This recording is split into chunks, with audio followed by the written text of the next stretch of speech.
Hello दोस्तों, स्वागत है आपका आज के इस नए वीडियो में। आज हम एक नए टॉपिक को लेकर आए हैं। क्लास 10th साइंस का एक नया टॉपिक को लेकर आए हैं जिसका नाम है पुष्पीय पादपों में लैंगिक जनन। यानी कि जो पुष्प वाले पादप होते हैं उनमें लैंगिक जनन किस तरह से होता है। यदि आपने मेरी जो पिछली वीडियोज़ हैं इस चैप्टर की, ये आपका सीरीज़ का चैप्टर 8वां चल रहा है। इस चैप्टर की यदि आपने पहली वीडियो नहीं देखी तो उन्हें देख लीजिए आप। मैंने लैंगिक जनन क्या होता है और निषेचन क्या होता है ये सब कुछ पढ़ा रखा है। अलैंगिक जनन क्या होता है, उन सारी वीडियोज़ की लिंक आपको इस वीडियो के डिस्क्रिप्शन में मिल जाएगी। तो आज के टॉपिक पर आ जाते हैं। आज का हमारा टॉपिक है पुष्पीय पादपों में लैंगिक जनन किस तरह से होता है। यानी कि जो पुष्प वाले पादप होते हैं उनमें जनन किस तरह से होता है। तो जो पुष्प वाले पादप होते हैं उनमें होता है आपका लैंगिक जनन, और वो किस तरह से होता है आज हम उस बारे में समझने वाले हैं।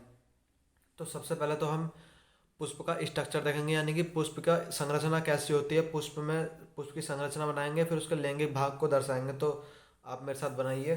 तो देखिए मैं बनाता हूँ अब। ये आपका अंडाशय बन गया। ये इस तरह से कुछ आपका बनेगा। ये मैं तो रफली बना रहा हूँ, आपको सही से बनाना है। फिर ये इस तरह से आपको दो साइड में पंक्तियाँ निकालनी है। फिर यहाँ पर दो गोल गोल बनाने हैं। फिर एक पंक्ति और निकालनी है इसी तरह से।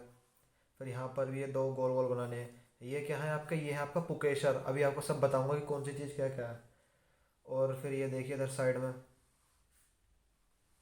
ये एक और बनाई है इस टाइप की।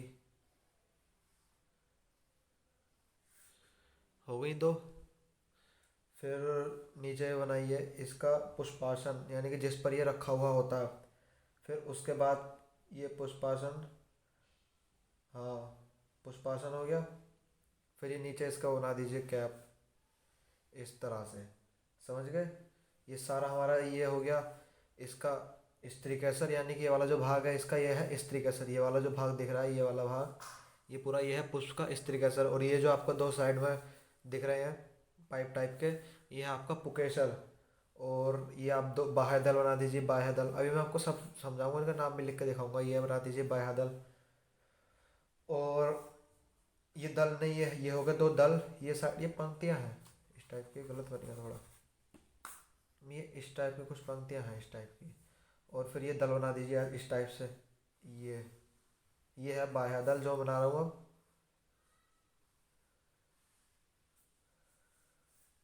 फिर से ही बनाइए एक ऐसे ही।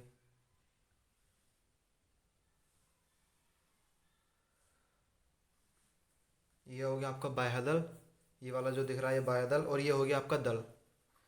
ये हो गया आपका दल। अब इनका नामकरण करते हैं। देखो, तो सबसे पहले ये यहाँ पर होते हैं अंडाशय। यहाँ पर होते हैं अंडाशय। तो इसको क्या नाम देंगे हम, इसका क्या नाम होगा, अंडाशय। ये क्या, इसे क्या कहेंगे, इसे कहेंगे अंडाशय। यहाँ पर होता है अंडाशय। और ये जो पतला सा पाइप होता है, पतला होता है थोड़ा पाइप, ये ज़्यादा मोटा हो गया यहाँ से। ये पाइप जो है थोड़ा पतला होता है इस टाइप से। ये जो पतला भाग आप देख रहे हैं, ये पतला भाग होता है आपका वर्तिका। क्या होता है दोस्तों, वर्तिका। और ये जो वर्तिका के ऊपर का भाग होता है इसको कहते हैं वर्तिकाग्र। क्या कहते हैं इसको, वर्तिकाग्र। वर्तिक वर्तिकाग्र मतलब वर्तिका के आगे वाला भाग वर्तिकाग्र। ये वर्तिका। और ये आपका हो गया अंडाशय। अब ये स्त्री कैसर वाला भाग हो गया। ये तीनों स्त्री कैसर के भाग हैं। ये स्त्री कैसर है इतना समझ लो। अभी पुकेसर देखो, ये दोनों तरफ पुकेसर है, ये दोनों तरफ पुकेसर मतलब पुकेसर के भाग है ये। तो इस ये हो गया आपका परागकोश। इसमें होते हैं परागकण, इनमें सब में परागकण होंगे छोटे छोटे। ये हो गया आपका परागकोश। नहीं सुनो सुनो, मेरी बात सुनो। ये हो गया जो पतला सा पाइप दिख रहा है आपका, ये है पुतंतु। क्या है दोस्तों, पुतंतु। और ये जो आपका गोल अंडे दिख रहे हैं ये है आपके परागकोश। ये जितने भी गोल अंडे हैं ये है आपके परागकोश।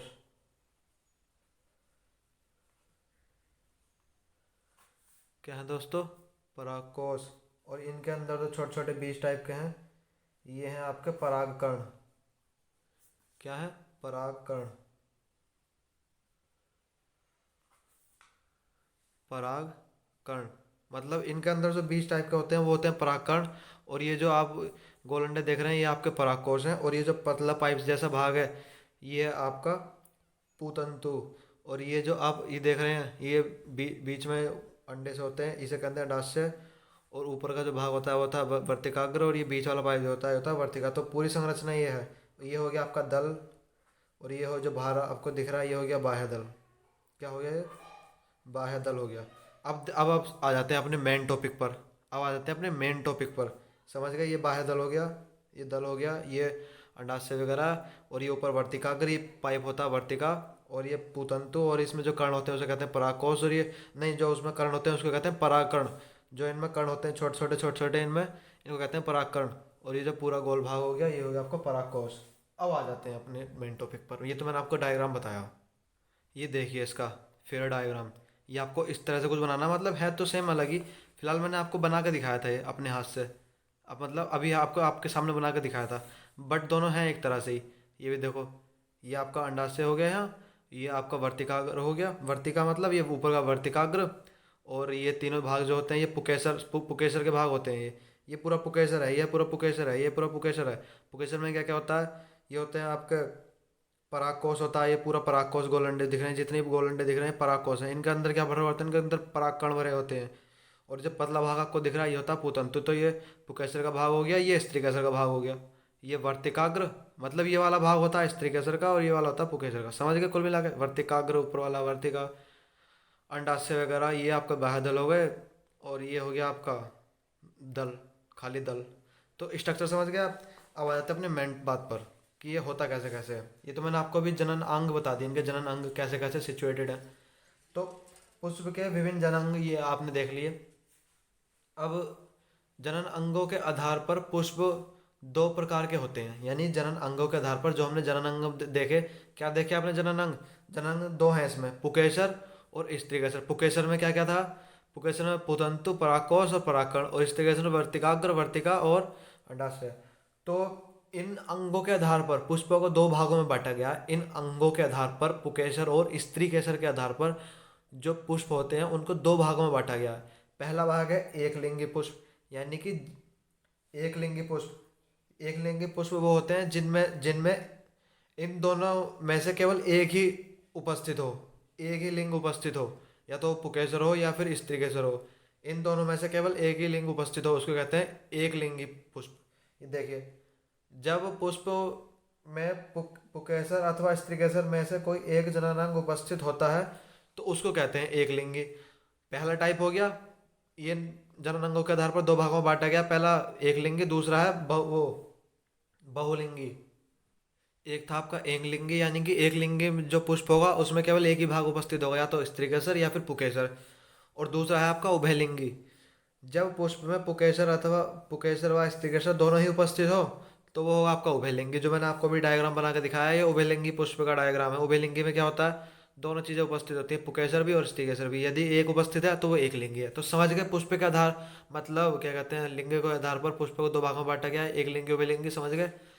अब देखते हैं कि अब ये, चलो पुष्प समझ गए, अब इनमें जनन होगा किस तरह से? अब इनमें जनन होगा किस तरह से? जनन होगा किस तरह से? अब वो देखिए, जनन जो होगा वो परागकण से स्टार्टेड होगा, परागकण से। अब परागकण क्या है? सबसे पहली बात है परागकण क्या है, तो मैंने आपको भी दिखाया है।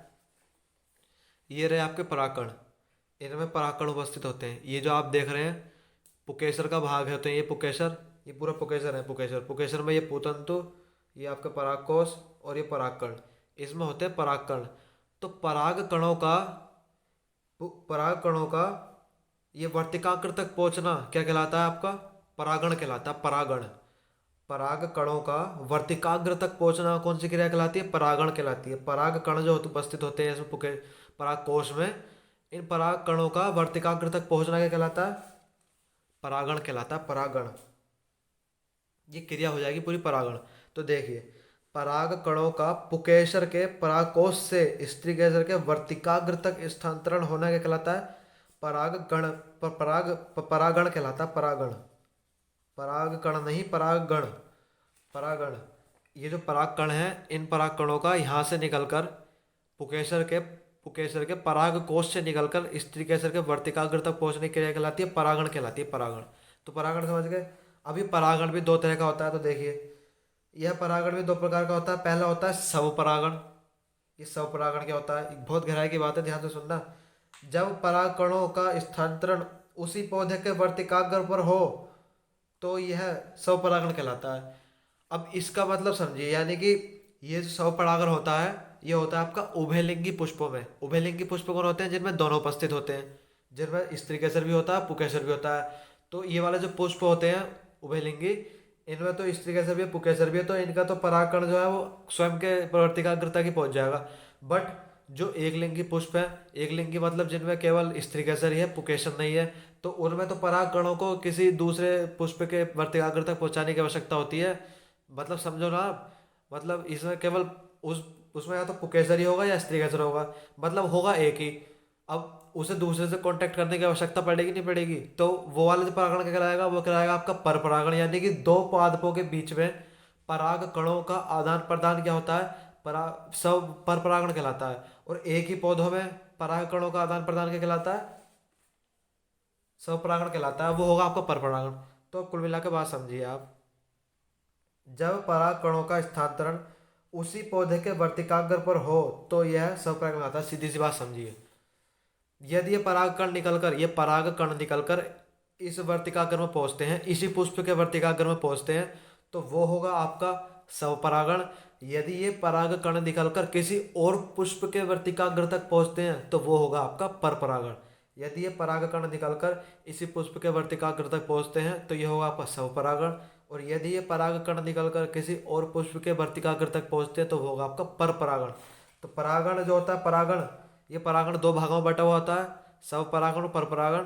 स्वपरागण में आपको बता चुका हूँ, यदि वर्तिका वो पराग कण जो होते हैं निकलकर उसी पुष्प के वर्तिकाग्र पर पहुंच जाए तो वो होगा आपका स्वपरागण। और परपरागण क्या होगा, परपरागण आपका ये होगा जब परागकणों का स्थानांतरण दूसरे पुष्प के वर्तिकाग्र पर हो तो यह परपरागण होता है। यानी कि उसी पुष्प के वर्तिकाग्र पर पहुंच गए परागकण, मतलब उस पर ही रहे वो, तो हो गया आपका स्वपरागण। यदि दूसरे पे पहुंच गए तो हो गया आपका परपरागण। समझ गए मतलब। अब देखते हैं कि चलो ये पहुंच तो जाएंगे, पहुंचा तो देंगे, बट पहुंचाया किस माध्यम से जाएगा, इन पराग कणों का आदान प्रदान कैसे होगा। ये परागण जो हमने क्रिया देखी, पहुंचने वाली क्रिया जो होती है परागण कहलाती है। और ये पराग कण जो पहुंचते हैं किस माध्यम से पहुंचते हैं, तो देखिए आपका किस माध्यम से पहुंचेंगे पराग कण। तो देखो, पादपों में परागण होता कैसे है, ये कण तो जाएंगे, हमने ये बात तो समझ ली, ये कण यहाँ से निकलेंगे और ये यहाँ तक पहुँचेंगे। अब पहुँचेंगे कैसे, ये पहुँचने पहुँचने वाली क्रिया तो समझ ली हमने, यहाँ से यहाँ निकल के यहाँ पहुँचेंगे तो निषेचन होगा। अभी बताऊंगा निषेचन निषेचन क्या होता है। यहाँ से यहाँ पहुँचेंगे तो परागण होगी, वो कौन सी क्रिया होगी, परागण होगी क्रिया, वो परागण। अब ये क्रिया तो होगी, अब ये होगी किसके माध्यम से, कण यहाँ से यहाँ पहुँचेंगे कैसे, तो वो देखिए। अब देखिए पादपों में परागण कैसे होता है, ये तो हमने समझ लिया कि परागण है क्या। पराग कणों का पुकेसर से पराग कणों का स्त्री केसर के वर्तिकाग्र तक पहुंचना क्या कहलाता है, परागण कहलाता है।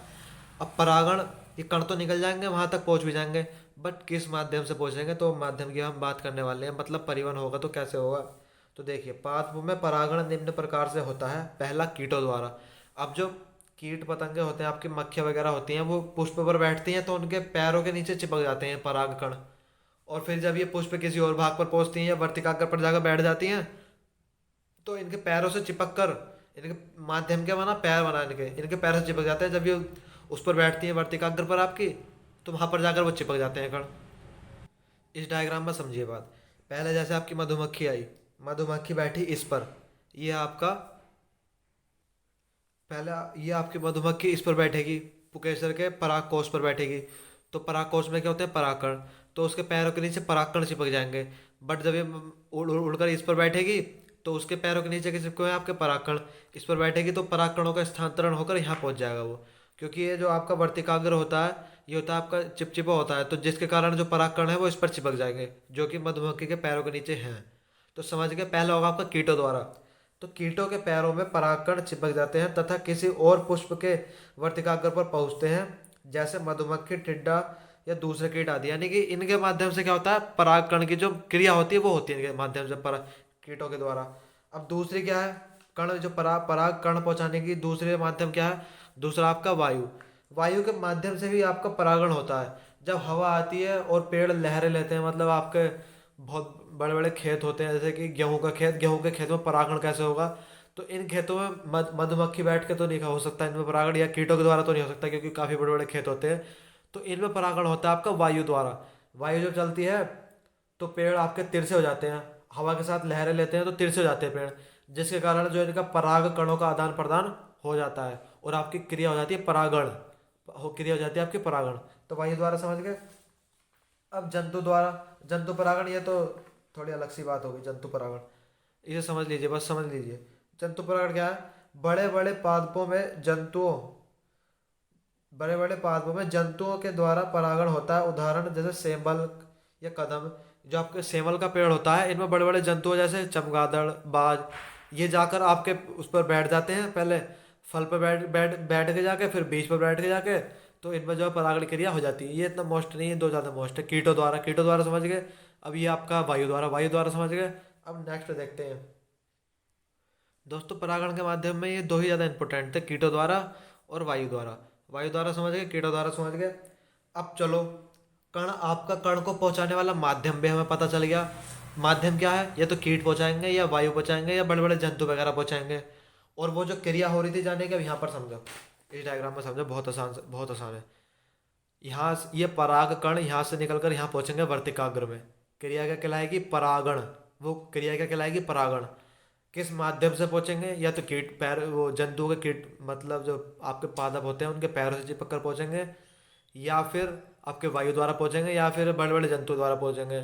चलो, वो क्रिया भी पहुंचाने की मिल गई हमें, और हमारा ये भी हमें पता भी चल गया किस माध्यम से पहुंचेंगे, और जो क्रिया क्या कहलाएगी वो भी पता चल गया। अब वो यहाँ से पहुँच कर यहाँ करेंगे क्या? अब सवाल यही है। सारा काम हमने समझ लिया, बट यहाँ पर जब वो मिल जाएंगे तो वो वाली क्रिया क्या कहलाएगी? उनके उनकी जो आपस में यहाँ पे वर्तिकाग्र होते हैं, वर्तिकाग्र और वर्तिकाग्र की और आपकी परागकण की मिलने की क्रिया क्या कहलाएगी? और उस मिलने के बाद क्या होगा? अब आगे की बात समझो। तो वो मिलने की क्रिया जो कहलाएगी वो कहलाएगी आपकी, क्या कहलाएगी दोस्तों? वो कहलाएगी आपकी निषेचन। क्या कहलाएगी दोस्तों? निषेचन। पराग कण यहाँ से निकलकर यहाँ पहुँच गए, माध्यम भी समझ लिया हमने, क्रिया भी समझ ली कौन सी होगी, ये यहाँ से यहाँ जाने की क्रिया भी समझ लिया। अब यहाँ जाने के बाद कौन सी क्रिया होगी? यहाँ जाने के बाद होगी आपकी निषेचन। यानी कि नर युग्मक कोशिका तथा मादा युग्मक कोशिका, नर युग्मक कोशिका का मादा युग्मक कोशिका से संलेहित होकर युग्मनज बनना के कहलाता है, निषेचन में लाता है। नर युग्मक कोशिका कौन सी है? यहाँ पर नर युग्मक कोशिका है आपकी परागकण। मादा युग्मक कोशिका कौन सी है आपकी? मादा युग्मक कोशिका है आपकी यहाँ पर वर्तिकाग्र में जो भी ऐसा पदार्थ उपस्थित होगा वो होगा आपका मादा युग्मक कोशिका, और जो परागकण है वो आपके नर युग्मक कोशिका है। तो समझ गए, इन इन दोनों के मिलने की, जो यहाँ पर जो मिलने की क्रिया होगी इन दोनों की, वो होगी आपकी निषेचन। तो एक बार समझ लीजिए, नर युग्मक कोशिका का मादा युग्मक कोशिका से संलेहित होकर युग्मनज बनने कहलाएगा, निषेचन कहलाएगा। इसके निषेचन के बाद, चलो निषेचन भी हो गया, अब निषेचन के उपरांत कौन कौन से परिवर्तन होंगे इस पादप फूल में? परिवर्तन भी तो आएंगे। चलो, निषेचन भी हो गया। निषेचन क्या है? ये दोनों कोशिकाएं आपस में मिलेंगी तो वो मिलने वाली जो क्रिया कहलाएगी वो कहलाएगी आपकी निषेचन। यहाँ से परागकणों का यहाँ पहुँचने की क्रिया क्या कहलाएगी? परागण। यहाँ से यहाँ पहुँचने की क्रिया क्या कहलाएगी? परागकणों की परागण कहलाएगी। किसके माध्यम से पहुँचेंगे? कीटों के माध्यम से या वायु के माध्यम से? अब चलो पहुँच गए। अब पहुँचने के बाद इसमें परिवर्तन आएंगे, वो परिवर्तन कौन कौन से होंगे तो देखिए। अब देखिए, निषेचन के पश्चात होने वाले परिवर्तन, पहला है आपका बाह्य दल। बाह्य दल में क्या परिवर्तन आएगा? बाह्य दल आप समझ गए कौन सा बाह्य दल है? ये जो आप बड़ा टाइप का देख रहे हैं, ये इस तरह का, ये ये ये है आपका बाह्य दल। यानी कि जो इतना भाग दिख रहा है, ये इतना, ये है आपका बाह्य दल।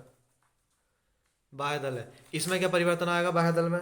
यह है पराय मुरझाकर गिर जाते हैं, परंतु कई पादपों में चिरलगन होते हैं। उदाहरण टमाटर, बैंगन।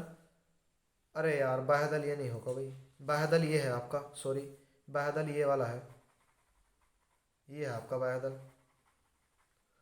ये जो मैंने बनाए थे ना, ये दो इस टाइप के, ये, इसमें समझिए,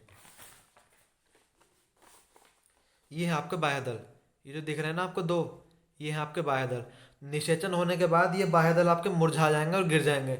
बट इसके अपवाद भी हैं। इसके अपवाद क्या है? सारे पादपों में मुरझा तो सारे पादपों के जाएंगे पर गिरेंगे नहीं कुछ पादपों के, जैसे कि जैसे कि किसके निकलेंगे, टमाटर के निकलेंगे, बैंगन के निकलेंगे, उनके पीछे चिपके रहते हैं, नहीं आपको पता है वो हरे से कलर के होते हैं, वो पत्ता टाइप का होता है, वो चिपका रहता है, तो वो उन पादपों में नहीं गिरते हैं वो बाह्य दल। बाकी सारे सारे पादपों में मुरझाते इनमें भी जाते हैं, टमाटर बैंगन में मुरझा जाते हैं, पर वो गिरते नहीं है, बाकी सब में गिर जाते हैं। तो निषेचन के बाद ये जो आपका मुरझा जाएंगे, समझ गए, बाह्य दल मुरझा जाएंगे। दूसरा क्या है, दल। दल में क्या परिवर्तन आएगा, दल में आपके होते हैं पुकेसर, वर्तिकाग्र एवं वर्तिका मुरझाकर गिर जाते हैं, यानी कि जो दल होता है ये पूरा दल दिख रहा है आपको, पूरा दल, बाह्य दल तो ये होगा इतना बस, और दल जो होगा ये पूरा होगा आपका सारा। दल में क्या क्या आ गया, दल में आ गया आपकी ये वर्तिकाग्र आ गया, ये वर्तिकाग्र, वर्तिकाग्र ये वर्तिका आ गया, अंडाशय वगैरह आ गया, अंडाशय नहीं आया इसमें, ये आपका पुकेसर आ गया, ये परागकोश आ गया, ये सारे जो है मुरझाकर गिर जाएंगे, यानी कि निषेचन के बाद सब कुछ मुरझाकर गिर जाएंगे। तो दल भी आपके सब मुरझाकर गिर जाएंगे, बाह्य दल भी आपका मुरझा जाएंगे, गिरेंगे नहीं कुछ पादपों में। अब और परिवर्तन क्या होगा, और कौन से अंगों में परिवर्तन आएगा निषेचन के बाद पादपों के, तो देखिए अंडाशय।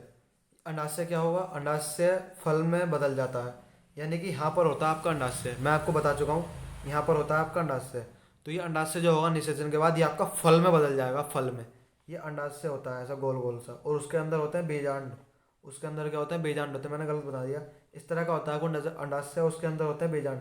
तो ये अंडाशय जो होगा ये बदल जाएगा आपका फल में, और जो आपके इसके अंदर बीजांड होंगे वो बदल जाएंगे बीज में, यानी कि जो ऊपर का भाग होगा वो बदल जाएगा फल में, और जो अंदर का भाग होंगे वो बदल जाएंगे बीज में। तो ये थी आपकी आज की वीडियो। तो दोस्तों वीडियो पसंद आई तो वीडियो कर देना लाइक, और चैनल को कर देना सब्सक्राइब। मिलते हैं नेक्स्ट वीडियो में, तब तक पढ़ते रहें।